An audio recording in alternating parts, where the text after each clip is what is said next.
My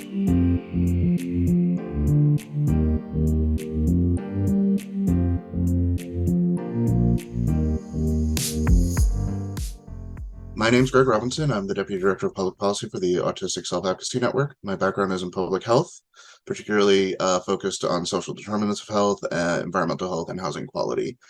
Housing is something that I settled on professionally because of my interest in addressing social determinants of health, but it's also an issue that has had a profound impact on my own life.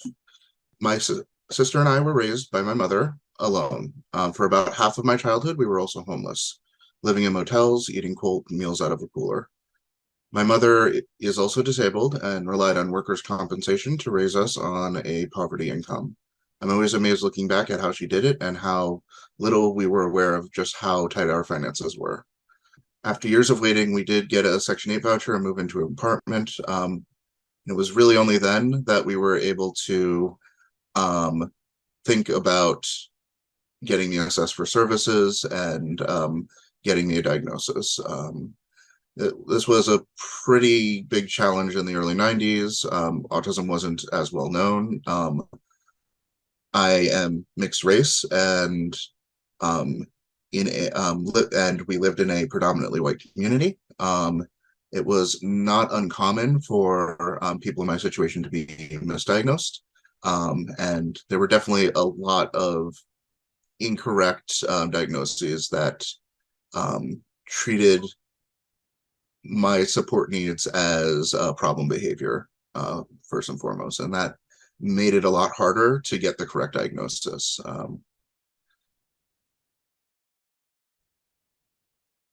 That did continue through school in terms of getting the support needs I needed. My college guidance counselor did not believe I was college bound, and discouraged me from applying to very selective schools. At the same time, I had a lot of trouble continuing to get the supports I needed. I lost SSI benefits because the interviewer thought I wasn't disabled enough, ironically. But at the same time, the vocational rehabilitation services I was getting didn't really focus on the sorts of work that actually fit my skills and interests and the supports that I needed. Rather, encouraged me to look at retail work and stock rooms. So I do think our experiences were shaped by the fact that I was not only disabled, my mother was not only disabled, but we were also a mixed race family. We were one of the few people of color in my community. I had advanced placement teachers that told me I was the first Black student, or told the other class that I was the first Black student that they had taught.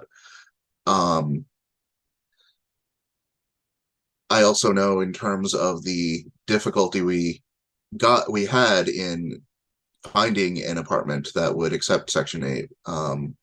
There were very few apartments in the community we lived, and only one landlord, to my knowledge, even accepted Section 8 vouchers. We were one of the handful of people of color in the community, and most of them lived in the building I lived in. It's a challenge because racism is often very subtle. Years later, when I was finally able to start working, I was immediately faced with the need to move out immediately or cause us both to lose that home. And that forced me to enter the general housing market with little in the way of savings, support, or assistance. My mother wasn't really able to assist me.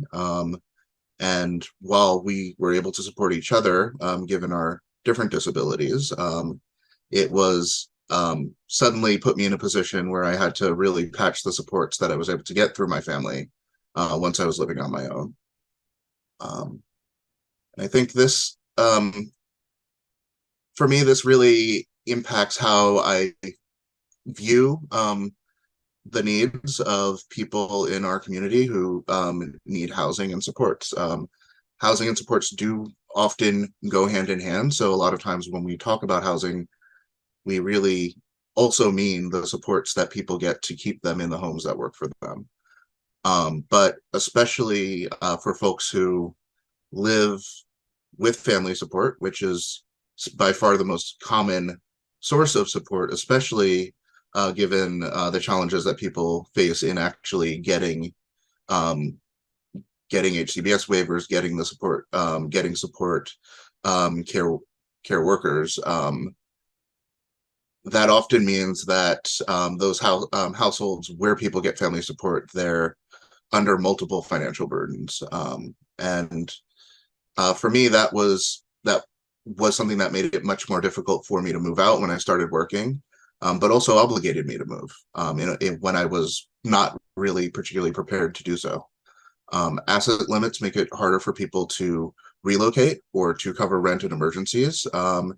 And restrictive eligibility standards often pose these sorts of additional challenges for multi-generational households or homes like mine where there were multiple support needs.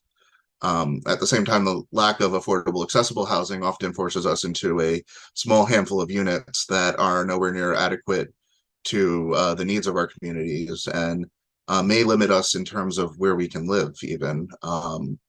Many times accessible housing doesn't exist in certain communities because of how they're zoned or because very few landlords will accept vouchers or other forms of assets. So that for me really is I think the core of why